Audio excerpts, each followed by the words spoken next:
Hi guys, this is Nikhil. So మనం ఇప్పుడు ఈ వీడియోలో ఏం చేస్తామనంటే 2021 రీసెంట్లీ కండక్ట్ చేయబడ్డటువంటి టీఎస్ ఈసెట్ ఎలక్ట్రికల్ పేపర్ని మనం డిస్కస్ చేద్దాం. సో ఈసెట్ ఎలక్ట్రికల్ అనగానే అప్రాక్సిమేట్గా అందులో ఒక 100 క్వశ్చన్స్ ఉంటాయి. టెక్నికల్ క్వశ్చన్స్ 100 క్వశ్చన్స్ ఉంటాయి అన్నమాట. ఆ 100 క్వశ్చన్స్ని కూడా మనము ఈ సిరీస్లో మనం డిస్కస్ చేద్దాం. యూట్యూబ్లో ఎట్లా చేద్దామని అంటే ఒక 10 క్వశ్చన్స్ లాగా. సో లైక్ దట్ ఈ సిరీస్లో మొత్తం ఒక 10 వీడియోస్ వస్తాయి. సో ఎవ్రీ 10 క్వశ్చన్స్కి బ్రేక్ కొడతాం.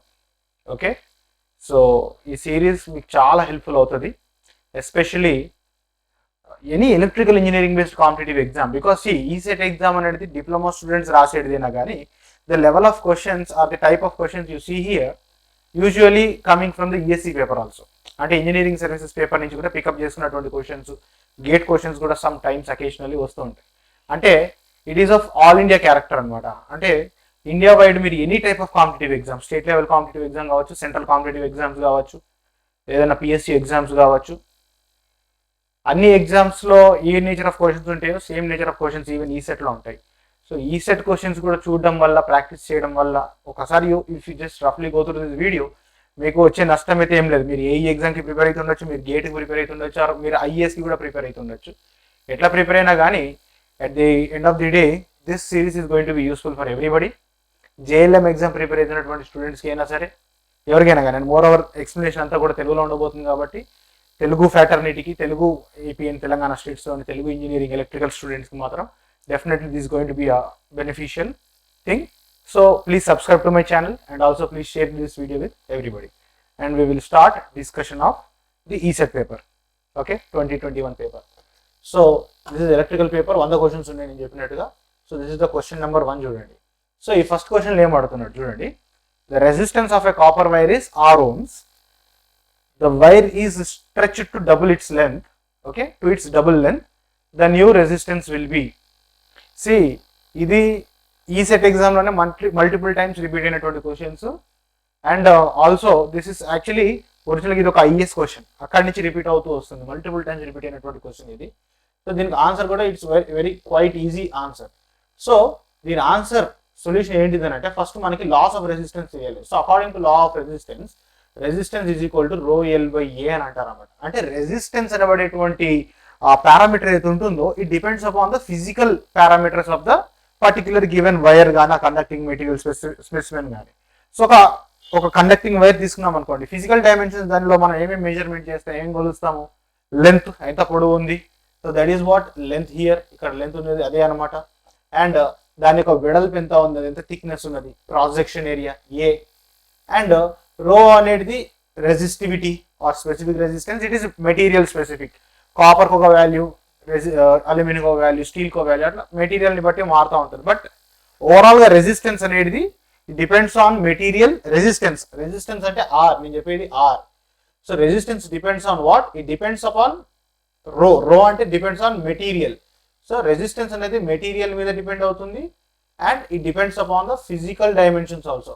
Okay, physical dimensions also resistance ని ఎఫెక్ట్ చేస్తుంది. But whereas resistivity rho ఏదైతే ఉంటుందో that is purely material specific only. Fine. So these are some concepts. So ఈ క్వశ్చన్కి ఆన్సర్ అంతా చూసుకుంటే ఏమంటున్నాడు, వైర్ని స్ట్రెచ్ చేశాను అన్నాడు. అంటే ఫస్ట్ ఇనీషియల్గా వైర్ ఇలా ఉంది అనుకుందాం. For example something like this, original wire ఇలా ఉండే. ఓకే, అండ్ దీని యొక్క length something like this, and దీని యొక్క క్రాస్ సెక్షన్ ఏరియా సంథింగ్ ఏ ఉందని అనుకుందాం.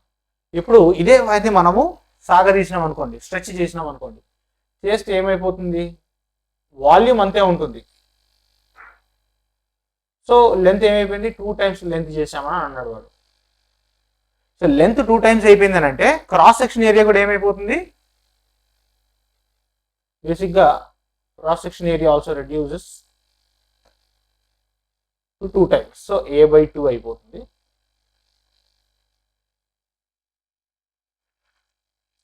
సో వాల్యూస్ని కనుక సబ్స్టిట్యూట్ చేస్తే కొత్త రెసిస్టెన్స్లో let us say R dash, rho L ఏమైపోయింది, ఈసారి 2L అయిపోయింది, ఏ ఏమైపోయింది, A/2 అయిపోయింది.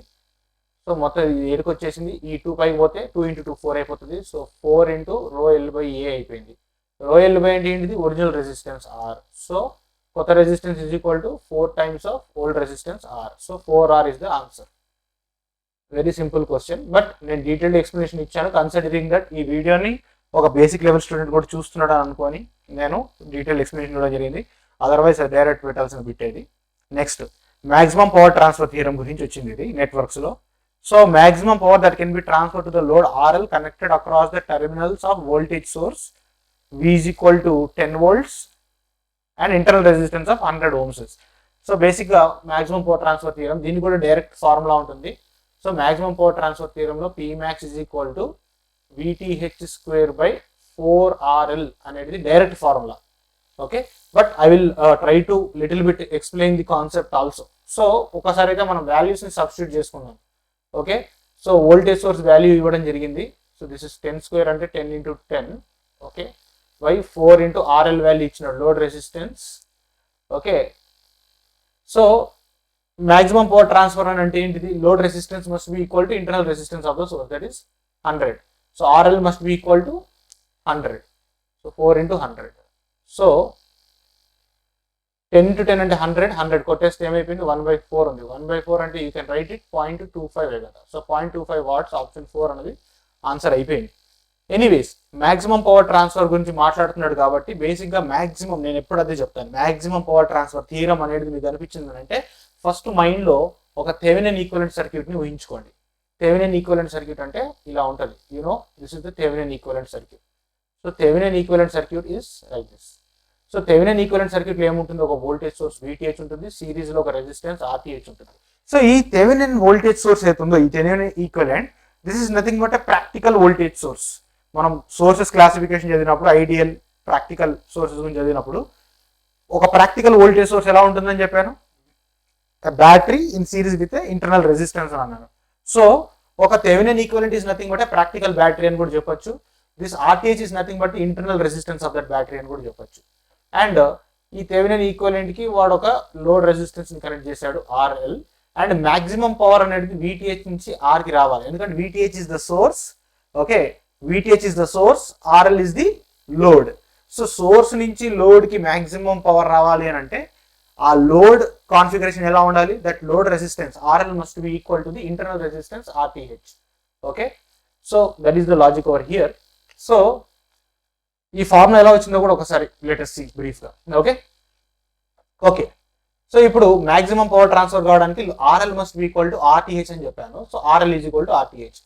RL is equal to RTH అన్నప్పుడు ఇప్పుడు ఈ సర్క్యూట్ లో ఫ్లో అయ్యేటువంటి కరెంట్ వాల్యూ ఏమని చెప్పొచ్చు? I is equal to V/R కదా. So voltage VTH by R.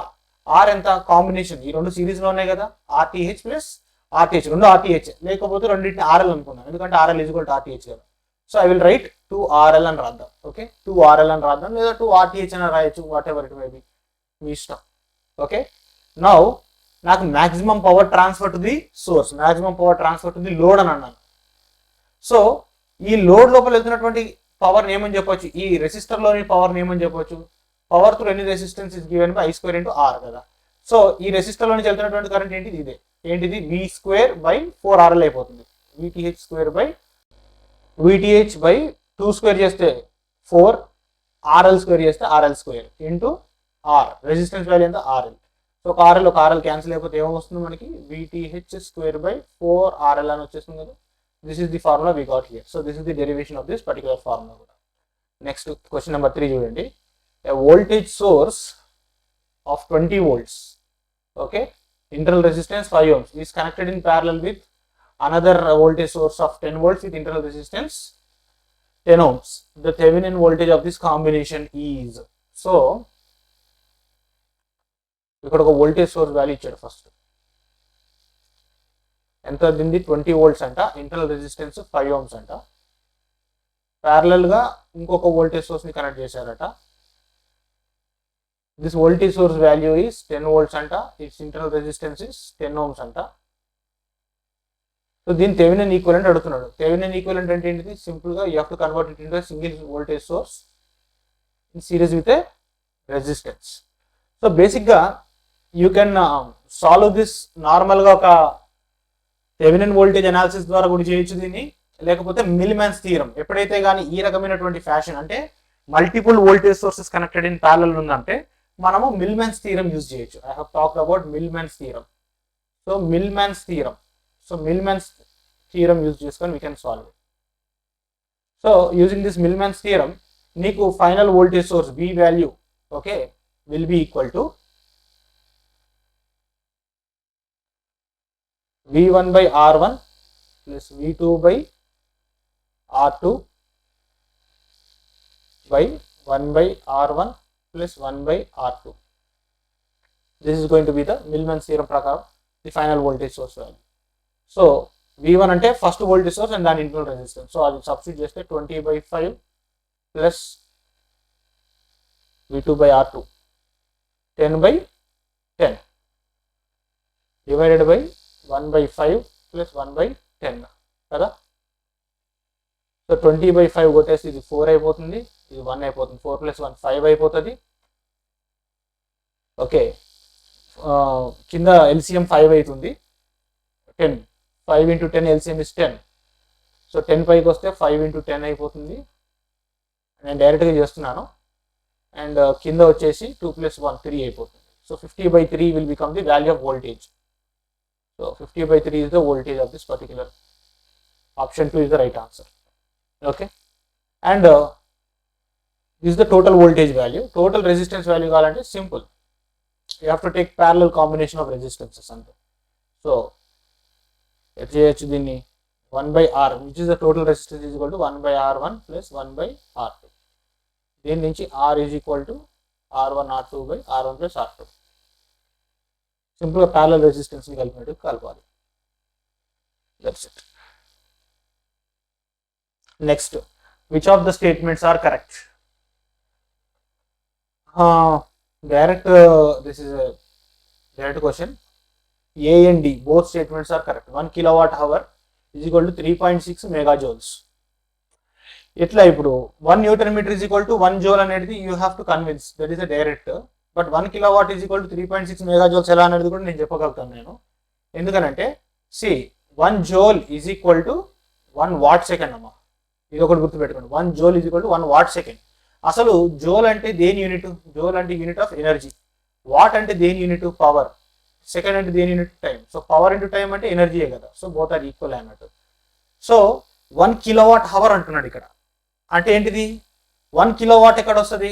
When you're multiplying this with 1000 కదా. So multiply in both sides with 1000. So ఇక్కడ కూడా మల్టిప్లై బై 1000. నెక్స్ట్, ఇప్పుడు సెకండ్స్ ని మనము హవర్స్ కింద కన్వర్ట్ చేయాలి. సెకండ్స్ ని హవర్స్ కింద కన్వర్ట్ చేయాలి. How do you convert seconds into hours? So 1 hour is equal to 3600 seconds. So multiply with 3600. ఇక్కడ కూడా మల్టిప్లై విత్ 3600. సో ఫైనల్గా ఏమొస్తుంది మనకి? 3.6 into 10 power 6 joule is equal to 1000 into watts is equal to 1 kilowatt. 3600 seconds is equal to 1 hour. So 1 kilowatt hour అయిపోయింది. So 3.6 into 10 power 6. 10 power 6 అంటే mega joules. So అయిపోయింది. That's it. Next question చూడండి. The power consumed by an immersion heater on a 230 volts 50 hertz single phase supply is 2.3 kilowatts. Then the resistance of the heater is. So power resistance voltage ని relate చేస్తున్న ఒకే ఒక equation P is equal to V square by R. So resistance value అడుగుతున్నాడు. So V square by P చేయాలి. Voltage ఎంత? 230 square into 230 into 230 చేద్దాం. By power ఎంత? 2.3 kilowatts అని అంటున్నాడు. సో 2.3 కిలోవాట్స్ అంటే 2.3 ఇంటూ 10 power 3 అని రాయచ్చు. లేకపోతే నేను 230 ఇంటూ 100 అని కూడా రాయచ్చు కదా, రెండు ఒకటే.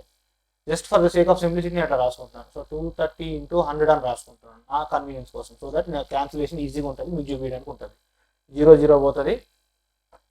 23/10 అంటే 2.3 ohms అయిపోతుంది. 2.3 ohms. సో ఇక్కడ 2.3 రాంగ్ అని అంటున్నాడు. Did we do anything wrong? 2.3 kilowatts అని అన్నాడు. సో ఇక్కడ మిస్టేక్ చేసాం మనము క్యాల్కులేషన్లో. సో 230 ఇంటూ 10 అని రాసుకోవచ్చు దీన్ని. ఎందుకనంటే 2.3 ఇంటూ 10 power 3 అని అంటే 2300 కదా. సో 230 ఇంటూ 10 అని రాసుకోవచ్చు. సో 230 ఇంటూ 10 అని రాసుకుంటే this will become 23. So answer is 23 ohms only. Okay, conversion దగ్గర చిన్న మిస్టేక్ జరిగింది. నెక్స్ట్ క్వశ్చన్ చూడండి, 6వ క్వశ్చన్, 6th క్వశ్చన్ అనుకుంటుంది. So 2 single layer solenoids have same length. Solenoid అంటే మీకు తెలుసు, సింపుల్ ఒక స్పైరల్ కాయిల్ని సోలనాయిడ్ అని అంటారు. Having same number of turns but are placed coaxially one with in each other. So ఈ బ్లూ కలర్ ఒక solenoid అనుకుంటే, ఇప్పుడు ఇంకొక కలర్తో డ్రా చేస్తాను, అది ఇంకొక సోలనాయిడ్ అనమాట. సో దీని లోపలనే ఉందన్నమాట, అర్థమవుతుందా? దీని లోపల ఇంకొక సోలనాయిడ్ ఉంది, ఒక దాని లోపల ఒకటి ఉందన్నమాట. Diameter of the inner coil is 60 mm and diameter of the outer coil is 75 mm. అదే ఈ బ్లూ కలర్ కాయిల్ యొక్క డయామీటర్ అయితే ఉంటుందో 75, లోపల ఉన్నటువంటి రెడ్ దాని diameter 60 mm. Coefficient of coupling అడుగుతున్నాడు. సో 2 కాయిల్స్ ఉన్నాయి కాబట్టి 2 కాయిల్స్ మధ్యలో మ్యూచువల్ ఇండక్టెన్స్ ఉంటుంది, కోఎఫిషియంట్ ఆఫ్ కప్లింగ్ కూడా వస్తుంది. And coefficient of coupling formula K is equal to ఏంటిది, m/√ ఇండివిజువల్ కాయిల్ ఇండక్టెన్సెస్. ఈ జియోమెట్రిక్ మీన్ వేయాలి. So how do you go about this particular question? So దీనికి ఏంటిది అని అంటే, కొన్ని ఫార్ములాస్ మీరు గుర్తుపెట్టుకోవాలి, రెగ్యులర్గా మనం యూజ్ చేసే ఫార్ములాసే. So self inductance of coil L1. So inductance value ఏంటిది, inductance in terms of physical dimension for a solenoid is given by mu A n²/L. ఈ ఫార్ములా మీకు తెలిసే ఉండాలి. సో ఇక్కడ ఎయిర్ మీడియం అనుకుంటే you can write mu with μ0. You can write μ0 into A అంటే cross section area. So cross section area అనేది ఒక్కొక్క కాయిల్కి ఒక్కొక్కటి ఉంది. లెట్ us say A1 అనుకుందాం. అండ్ టర్న్స్ అన్నిట్లో సేమ్ ఉన్నాయి. So I'm writing L² and length same ఉందన్నాడు L. Second coil L2కి కూడా అదే విధంగా రాద్దాం. సో సెకండ్ కాయిల్ కూడా ఎయిర్ మీడియంలోనే ఉన్నది అండ్ సెకండ్ కాయిల్కి డిఫరెంట్ డయామీటర్ ఉంది. So A2 number of turns same ఉంది కాబట్టి జస్ట్ N అని రాస్తున్నాను, లెంత్ కూడా సేమ్ కాబట్టి L అని రాసేస్తున్నాను. నెక్స్ట్ మ్యూచువల్ ఇండక్టెన్స్ వాల్యూ కావాలి. సో ఇట్లా కోయాక్సియల్లీ ప్లేస్డ్ కాయిల్స్ ఉన్నప్పుడు మ్యూచువల్ ఇండక్టెన్స్ ఫార్ములా ఎలా తీసుకోవాలంటే μ0 అండ్ ఇక్కడ ఏరియా ఏది తీసుకోవాలంటే ఏది చిన్నది ఉంటుందో అది తీసుకోవాలి. I'm taking area 2 into N1 into N2. 2 coils ఉన్నాయి కాబట్టి N1 ఇంటూ N2 చేయాలి. అండ్ రెండింటికి సేమ్ నెంబర్ ఆఫ్ కాయిల్స్ కాబట్టి I can just right this as n² అని కూడా రాయొచ్చు, డివైడెడ్ బై లెంత్ L అంతే. సో ఇప్పుడు మన K వాల్యూ అనేది దాంట్లో సబ్స్టిట్యూట్ చేస్తే అయిపోతుంది. సో M వాల్యూ ఏంటిది, μ0 into A2 into n²/L by √. L1 into L2. సో L1 ఇంటూ L2 రెండింటిని మల్టిప్లై చేస్తే నీకు ఏమొస్తుంది, μ0² n² by L² A1 into A2. Okay, so ఈ స్క్వేర్ రూట్లో ఈ స్క్వేర్స్ అన్ని క్యాన్సిల్ అయిపోతాయి. అండ్ పైన ఉన్నటువంటి μ0 n²L, μ0 n²L మొత్తం క్యాన్సిల్ అయిపోతుంది. ఫైనల్లీ మనకి ఏం మిగులుతుంది అని అంటే A2 by √. A1 into A2 ఇది మిగిలిపోయింది మనకి. సో ఇక్కడ పైన రాస్తాను నేను. So area is equal to ఏంటిది, π/4 d² కదా. A1 అంటే π/4 d1², ఈ విధంగా రాసుకోవచ్చు. సో ఆ వాల్యూస్ని సబ్స్టిట్యూట్ చేద్దాం. సో A2 అంటే π/4 d2² కదా. అదేవిధంగా √లో A1 into A2 π/4 d1² into π/4 d2². So π/4 స్క్వేర్లో ఉంటుంది, క్యాన్సిల్ అయిపోతుంది. Okay, so then you will get a π/4 out side. ఆ π/4 క్యాన్సిల్ అయిపోతుంది. ఇక్కడ మీకు d1² ఇంటూ d2² మిగిలిపోతుంది. ఓకే, అండ్ ఇక్కడ కూడా స్క్వేర్ రూట్ క్యాన్సిల్ అయిపోతుంది. So finally you're left over with d2 by d1 d2 d2². ఇక్కడ ఒక d2 ఇక్కడ ఒక d2 క్యాన్సిల్ అయిపోతుంది. Finally you have d2 by d1. So d2 అనేది ఏంటి, చిన్నది, d1 అంటే పెద్దది. సో చిన్న డయామీటర్ ఎంత ఉంది 60, పెద్ద డయామీటర్ ఎంత 75. సో 60/75 చేస్తే ఎంత, I'm doing in my calculator. 60/75 0.8. The coefficient of coupling 0.8 has come. That's it. Next, question number 7. The parallel plates of a parallel capacitor are designed to have a cross section area of 100 mm². So cross section area A is equal to 100 mm² అంటున్నాడు. MM అంటే నేను 10⁻⁻6 m square metre square అని రాసుకోవచ్చు. And they are separated by distance of 0.1 metre mm. Okay, with air as a dielectric between them. If the capacitor is charged to 100 volts, how much energy stored in it? So energy stored కావాలని అడుగుతున్నాడు. So E is equal to half CV square is the formula. Voltage 100 volts ఇచ్చిండు, C కావాలి. So parallel plate capacitor capacitance formula is epsilon naught epsilon r cross section area by distance between the plates. Okay, so area mm square లో ఉంది, distance mm లో ఉంది కాబట్టి you need not convert into m square, అవసరం లేదు, metres లో convert చేసిన అవసరం లేదు, డైరెక్ట్ గా ప్రొసీడ్ చేయొచ్చు. And air is a dielectric between them అని అంటున్నాడు. Air is a dielectric between them అంటే ER 1 అయిపోతుంది. And this value is E0 value ఏముంటుంది, 8.85 ఇంటూ 10⁻⁻12 కదా E0 వాల్యూ, 10⁻⁻12 ఇంటూ ఏరియా ఎంత 100 డివైడెడ్ బై డిస్టెన్స్ ఎంత 0.1. సో ఇదేమైపోతుంది, will come out to be 8.85 into 10⁻⁻9 అయిపోతుంది ఇక్కడ కెపాసిటెన్స్ వాల్యూ. ఎనర్జీ వాల్యూ కావాలంటే half CV square, half into 8.85 into 10⁻⁻9 into voltage square అంటే 100 ఇంటూ 100. సో 100 ఇంటూ 100 అంటే 10⁻4, 10⁻⁻9 ఇంటూ 10⁻4 అంటే 10⁻5 అయిపోతుంది. 8.85ని హాఫ్ చేస్తే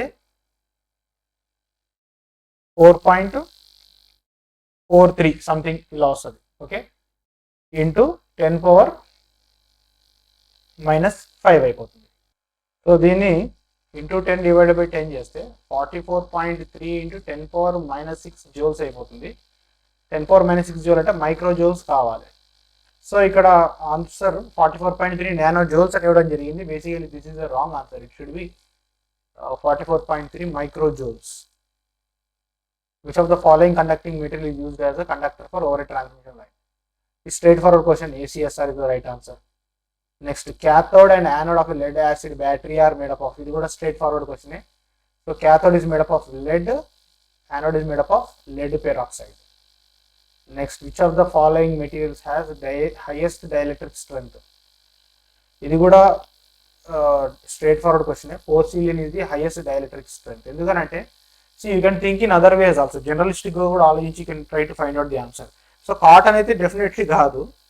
ఇప్పుడు మన ట్రాన్స్మిషన్ లైన్లో యూజ్ చేసేటువంటి డిస్క్ ఇన్సులేటర్స్ ఉంటాయి, అవి ఎందుకు యూజ్ చేస్తారు, వాటికి డైఎలక్ట్రిక్ స్ట్రెంత్ ఎక్కువ ఉంటుంది కాబట్టి అది యూజ్ చేస్తారు. సో ఇక్కడ కింద ఇచ్చినటువంటి ఏ మెటీరియల్లోనైనా కానీ నువ్వు ట్రాన్స్మిషన్ లైన్లో వాడేటివి ఉన్నాయా, లేవు. So porcelain is the only highest one. So డైరెక్ట్గా లాజిక్ తో పెట్టచ్చు. But still cotton, Teflon, Bakelite అనేవి కూడా insulating materials, they are still used in electrical applications. But highest dielectric strength is porcelain. Bakelite ఎక్కడ వాడతారు, బేకలైట్ జనరల్లీ మన switch boards ఉంటాయి, switch board ఆ స్విచెస్ ఆ మెటీరియల్ అంతా కూడా బేకలైట్ ఉంటాయి. టెఫ్లాన్ ఉంటుంది, టెఫ్లాన్ కోటింగ్ ఉంటుంది. They are used in some electronic circuits, PCBస్లో use చేస్తారు. కాటన్ ఉంటుంది, కాటన్ అంటే ఇప్పుడు మెజరింగ్ ఇన్స్ట్రుమెంట్స్, కొన్ని మెషిన్స్లో కాటన్ కోటింగ్ ఉంటుంది. ఈవెన్ మెషిన్స్లో కూడా ఇన్సులేషన్ పైన కూడా ఒక కాటన్ లేయర్ వేస్తారు అడిషనల్ ఇన్సులేషన్ కోసం, like that. So we have completed the 10 questions. Thank you for watching. Next 10 questions ki stay tuned.